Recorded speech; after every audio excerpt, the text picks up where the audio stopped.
CTET दिसंबर सन 2022 के लिए Urdu pedagogy के कुछ अहम सवालात को आज के अपने इस वीडियो में हम लोग डिस्कस करेंगे और पेडागोजी के जो मुश्किल अल्फाज होते हैं उनको हिंदी और अंग्रेज़ी में एक्सप्लेन करेंगे ताकि आपको पेडागोजी के सवालात समझने में कोई दिक्कत और परेशानी ना हो। आप लोग हमारे इस वीडियो को लाइक करें, शेयर करें, हैदरी स्टडी पॉइंट को ज़रूर सब्सक्राइब करें। रमेश 7वीं जमात में पढ़ता है। वो आम गुफ्तगू में ठीक है, लेकिन पढ़ने के दौरान वो बार बार फंस जाता है, यानी कि अटक जाता है। वो मुमकिन तौर पर डैश से 2-4 है। रमेश कोई लड़का है, क्लास 7 में पढ़ता है।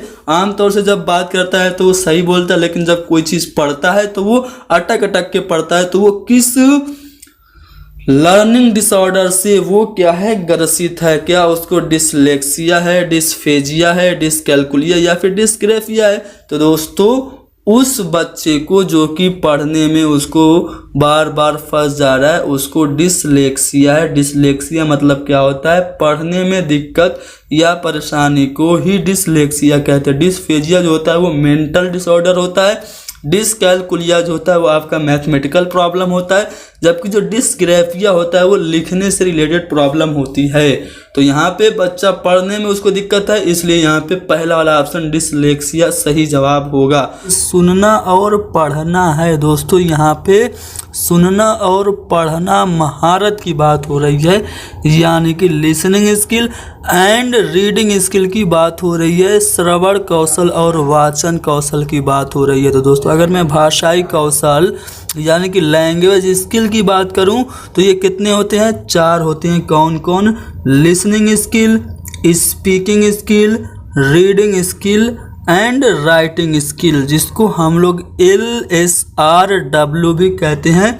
यही क्रम जो है वो सही है भाषाई कौशल का।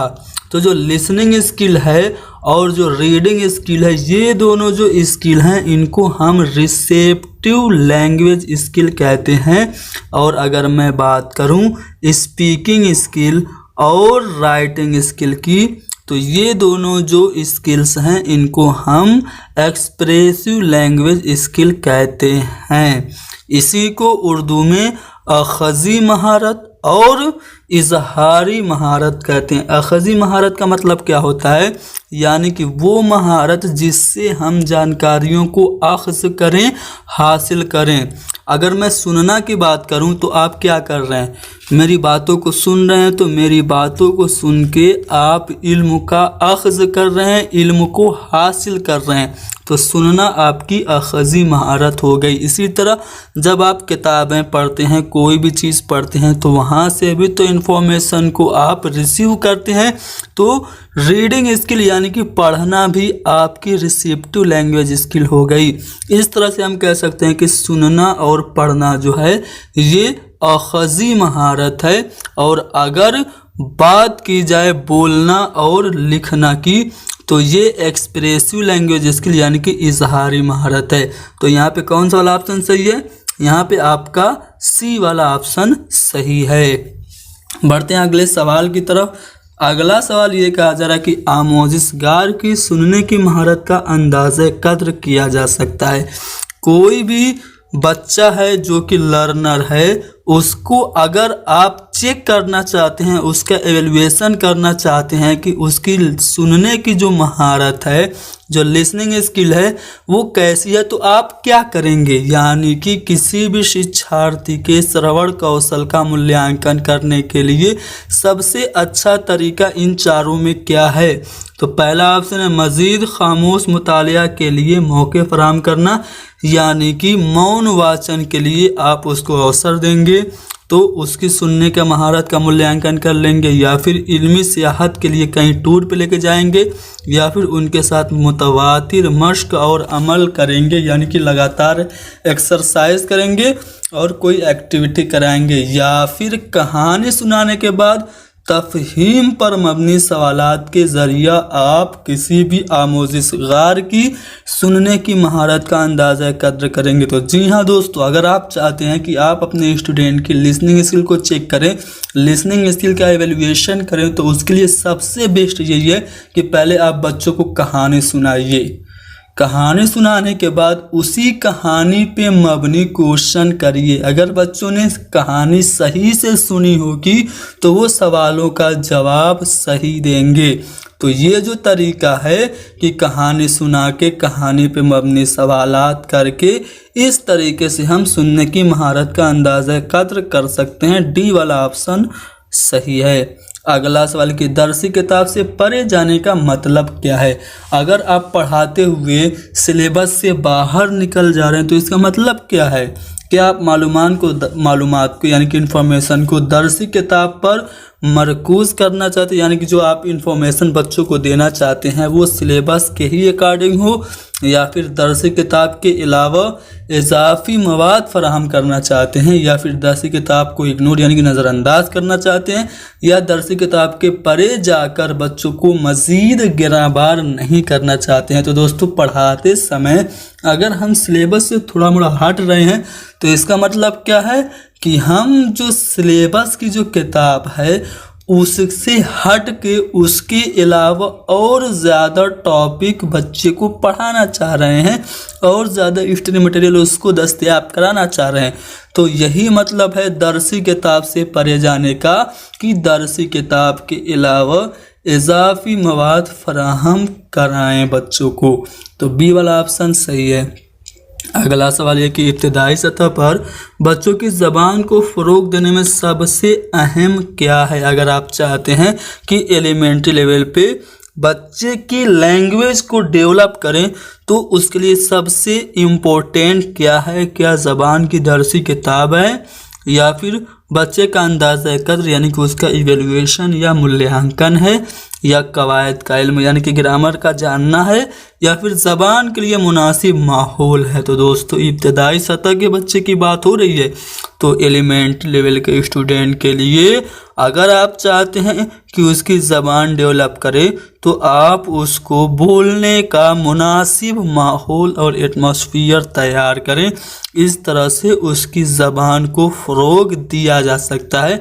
तो डी वाला ऑप्शन सही है कि बच्चों की ज़बानी इजहार की नशोनुमा में इब्तदाई सतह पर कौन सी सरगर्मी सबसे कम मुअस्सिर है। यानी कि एलिमेंट्री लेवल पे बच्चों के लैंग्वेज एक्सप्रेशन के डेवलपमेंट में कौन सी एक्टिविटी सबसे कम इफ़ेक्टिव है। तो क्या वो कहानी सुनाना है। तो जी नहीं दोस्तों, स्टोरी टेलिंग यानी कि कहानी सुनाना बहुत ही ज़्यादा अहम है और बहुत ही ज़्यादा प्रभावशाली है बच्चों की अभिव्यक्ति के विकास के लिए। तीसरा ऑप्शन देखते हैं, ज़बान में अपनी ज़बान में कहानी सुनाना यानी कि खुद की स्वयं की भाषा में कहानी सुनाना, ये भी बच्चों की भाषाई अभिव्यक्ति के नशोनुमा में अहम है। जबकि तस्वीर देखने के बाद कहानी सुनाना ये भी अहम है, लेकिन कहानी को लफ्ज़ के साथ दोहराना यानी कोई कहानी पढ़ रहा है और उसी को बच्चा सुन के दोहरा रहा है तो ये जो है वो कम मुअस्सिर है बाकी तीनों ऑप्शन के। यानी कि कहानी को लफ्ज़ के साथ दोहराना बच्चों की भाषाई अभिव्यक्ति के विकास में कम प्रभावशाली है। तो बी वाला ऑप्शन सही है। अगला जो सवाल है वो यह है कि मिंदरजा झेल में से कौन इब्तदाई सतह पर तदरीस का मकसद नहीं है। निम्नलिखित में से कौन प्राथमिक स्तर पर शिक्षण का उद्देश्य नहीं है। पहला ऑप्शन है खुद की कही बात की मंतकी तस्दीक यानी कि स्वयं जो कुछ भी बच्चा बोले उसको तार्किक रूप से सिद्ध करे। क्या ये अहम नहीं है, क्या ये मकसद नहीं है तदरीस का प्राथमिक स्तर पर। तो दोस्तों ये तो मकसद है तदरीस का मकसद यही होता है कि बच्चा जो कुछ भी सोच रहा है जो कुछ भी बोल रहा है उसको समझे यानी कि खुद की कही बात की मंतकी तस्दीक करे। तो ये प्राथमिक स्तर पर शिक्षण का उद्देश्य है। दूसरा ऑप्शन है कि ज़बान की तख्लीक और तख़य्युलाती इस्तेमाल यानी कि खुद से ज़बान बनाए और इमेजिनेशन करे। तो ये भी क्या है, बहुत ही अहम उद्देश्य है भाषा शिक्षण का प्राथमिक स्तर पर। जबकि मुतफर्रिक मजमून से जुड़े रहना यानी कि सिर्फ एक ही सब्जेक्ट में ही अपनी पूरी क्षमता न लगा देना बल्कि अन्य विषय से भी संबंधित रहना, तो ये भी प्राथमिक स्तर पर शिक्षण का मकसद है। जबकि मजमूई तौर पर ज़बान के ग्रामर को हिफ्ज़ करना यानी कि रटना, याद करना, ये प्राथमिक स्तर पर तदरीस का मकसद नहीं है दोस्तों। जहाँ कहीं भी पेडागोजी में आपको रटना, कंठस्थ करना या फिर याद करना, जहाँ कहीं भी ये अल्फाज आएँ, आपको हमेशा इन अल्फाज को निगेटिव सोच के मान के चलना है। जिस तरह से यहाँ पे कह रहा है कि नहीं है और यहाँ पे रटना आ गया, यानी कि ये जो ऑप्शन है वो क्या हो गया, आपका निगेटिव हो गया, इसलिए आपका चौथा वाला ऑप्शन सही है। यानी कि मजमूई तौर पर ज़बान के ग्रामर को रटना, हिफ्ज़ करना, कंठस्थ करना इब्तदाई सतह पर एलिमेंट्री लेवल पे टीचिंग का मेन एम नहीं है। तो डी वाला ऑप्शन सही जवाब है। अगला जो सवाल है वो ये है कि नीता ने तमाम बच्चों को एक पैराग्राफ दिया जिसमें हर 5वें लफ्ज़ में एक खाली जगह होती थी जो बच्चों को भरनी होती थी। नीता ने क्या इस्तेमाल किया, यानी कि नीता ने एक ऐसा पैसेज दिया जिस पैसेज में हर 5वीं जगह पे बच्चे को क्या करना था, फिल इन दी ब्लैंक करना था। इस तरह से मान लीजिए कोई पैसेज नीता ने दिया जिसमें एक पर्टिकुलर एरिया में यानी कि हर 5वें लफ्ज़ में एक खाली जगह होती थी जिसको बच्चों को भरनी होती थी। तो ये जो नीता है वो क्या इस्तेमाल कर रही है, क्या वो रीडिंग टेस्ट ले रही है बच्चों का, राइटिंग टेस्ट ले रही है, ग्रामर टेस्ट या फिर क्लोज टेस्ट ले रही है। तो दोस्तों इस तरह से जो कोई भी मेथड होता है जिसमें एक पैसेज में कुछ पर्टिकुलर एरिया में खाली जगह होती है और उन खाली जगहों को बच्चों से भरवाया जाता है, तो इसको हम लोग क्या कहते हैं, क्लोज टेस्ट कहते हैं। तो दोस्तों ये जो नीता कर रही है बच्चों से हर 5वें लफ्ज़ के बाद खाली जगह देके भरवा रही है, तो वो बच्चों से क्लोज टेस्ट करवा रही है। तो चौथा वाला ऑप्शन सही है। अगला जो सवाल है वो ये कि समाजी तामुल का तस्वुर किससे वाबस्ता है। दोस्तों अगर मैं इसको हिंदी या अंग्रेजी में बताऊं तो आप फौरन आंसर पा जाएंगे। समाजी तामुल यानी कि सामाजिक अंतःक्रिया, जिसको हम लोग कहते हैं सामाजिक अंतःक्रिया, सोशल इंटरेक्शन जिसको कहा जाता है। तो दोस्तों सोशल इंटरेक्शन यानी कि सामाजिक अंतःक्रिया का जो कंसेप्ट है वो किसने दिया, आपको पता होगा। ये कंसेप्ट दिया वाइगोस्की ने। वाइगोस्की ने जो अपना थ्योरी दी उसका नाम क्या था, socio cultural development theory, socio cultural development theory. तो इस थ्योरी में उन्होंने क्या बताया, इस थ्योरी में वाइगोस्की ने ये बताया कि जो बच्चे होते हैं वो समाज से अंतःक्रिया करके सीखते हैं। यानी कि हम कह सकते हैं कि समाजी तामुल का जो तस्वुर दिया वो वाइगोस्की ने दिया था। दोस्तों बाकी ऑप्शन भी डिस्कस कर लेते हैं। स्किनर की बात करते हैं। इनका पूरा नाम BF स्किनर है, जिन्होंने अपनी लर्निंग थ्योरी दी जिसका नाम है क्रिया प्रसूत अनुबंधन का सिद्धांत। और इन्होंने जो प्रयोग किया था वो किस पे किया था, चूहे और कबूतर पे इन्होंने प्रयोग किया था। चूहे और कबूतर पे प्रयोग किया किसने, BF स्किनर ने। और इन्होंने अपनी थ्योरी दी जिसका नाम है क्रिया प्रसूत अनुबंधन का सिद्धांत, जिसको हम लोग RS थ्योरी भी कहते हैं। SR थ्योरी जो है वो थॉर्नडाइक का, लेकिन RS थ्योरी ये स्किनर का है। इन्होंने रीइंफोर्समेंट को यानी कि पुनर्बलन को बहुत ही ज़्यादा अहम करार दिया बच्चों को सीखने के लिए। बाकी थॉर्नडाइक की बात कर लेते तो इन्होंने अपनी जो थ्योरी दी उसका नाम क्या है, trial and error theory. Trial and error theory इन्होंने दी, यानी कि जिसको हम लोग हिंदी में प्रयास एवं त्रुटि का सिद्धांत कहते हैं। इन्होंने जो प्रयोग किया था वो बिल्ली पे किया था और इन्होंने उद्दीपक के रूप में यानी कि स्टिमुलस के रूप में इन्होंने मछली के टुकड़े को लिया था। तो इस तरह से हमने सभी ऑप्शन को डिस्कस कर लिया।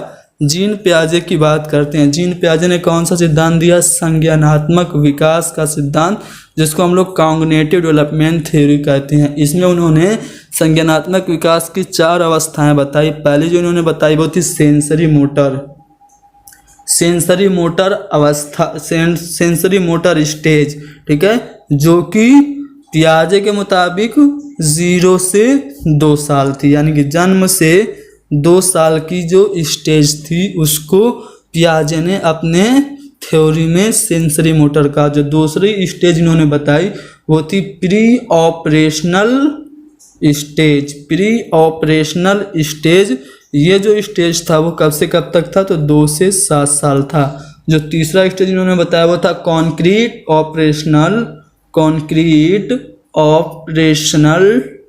स्टेज। तो कॉन्क्रीट यानी कि मूर्त संक्रियात्मक अवस्था जो है वो 7 से 11 साल बताई पियाजे ने। जबकि जो चौथी अवस्था इन्होंने बताई वो थी फॉर्मल ऑपरेशनल स्टेज। तो फॉर्मल ऑपरेशनल स्टेज, जिसको हम लोग औपचारिक संक्रियात्मक अवस्था कहते हैं, ये इन्होंने 11 से परिपक्वता तक या वयस्क होने तक बताए। तो इस तरह से हमने स्किनर के बारे में भी जान लिया, पियाजे के बारे में भी जान लिया, थॉर्नडाइक और वाइगोस्की के बारे में जान लिया। वाइगोस्की ने ही समाजी तामुल यानी कि सोशल इंटरेक्शन, सामाजिक अंतःक्रिया का कंसेप्ट दिया था। बढ़ते हैं और देख लेते हैं अगला सवाल। अगला सवाल क्या है, कह रहा है कि मिंदरजा झेल में से कौन सा बयान मुसलसल और जामे अंदाज़े कद्र के लिए सही नहीं है। CCE से रिलेटेड एक क्वेश्चन आपके सामने आ गया है। CCE से रिलेटेड मैंने एक वीडियो अपलोड किया है, आप लोग जाके प्लेलिस्ट में देख सकते हैं। तो चलिए देखते हैं ये क्वेश्चन क्या कह रहा है। कह रहा है कि निम्नलिखित में से कौन सा ऐसा स्टेटमेंट है जो कि CCE के लिए यानी कि जामे और मुसलसल अंदाज़े कद्र के लिए सही नहीं है। पहला है ये स्कूल पर मबनी अंदाज़े कद्र है, बिल्कुल। जो कंटिन्यूअस एंड कम्प्रिहेंसिव इवेल्युएशन है वो एक स्कूल रिलेटेड इवेल्युएशन है। तो ये बात तो बिल्कुल सही है। ये तलबा में दबाव को कम करता है, बिल्कुल। जब CCE हम करते हैं, कंटिन्यूअस एंड कम्प्रिहेंसिव इवेल्युएशन करते हैं, पूरे साल में, पूरे तालीमी साल में बच्चों का हम लोग जब अंदाज़ा कद्र करते हैं तो इससे बच्चे दबाव कम महसूस करते हैं। तो ये बात भी बिल्कुल सही है। तीसरा है, इसमें नंबरों के बजाय ग्रेड का इस्तेमाल किया जाता है। जी हाँ दोस्तों, CCE में नंबर नहीं बल्कि ग्रेड दिया जाता है। A+ 90 से ज़्यादा वालों को फिर A इस तरह से दिया जाता है, ठीक है। इस तरह से दिया जाता है, B1 और B2 इस तरह से ग्रेड दिया जाता है। तो ये भी CCE यानी कि मुसलसल और जामे अंदाज़े कद्र के लिए सही है। लेकिन ये कहा जा रहा है कि ये असातिज़ा के बोझ को बढ़ाता है। ये जो बात है वो सतत और व्यापक मूल्यांकन यानी कि CCE से रिलेटेड गलत है। तो हमारा जो सही जवाब हो जाएगा वो D वाला ऑप्शन हो जाएगा।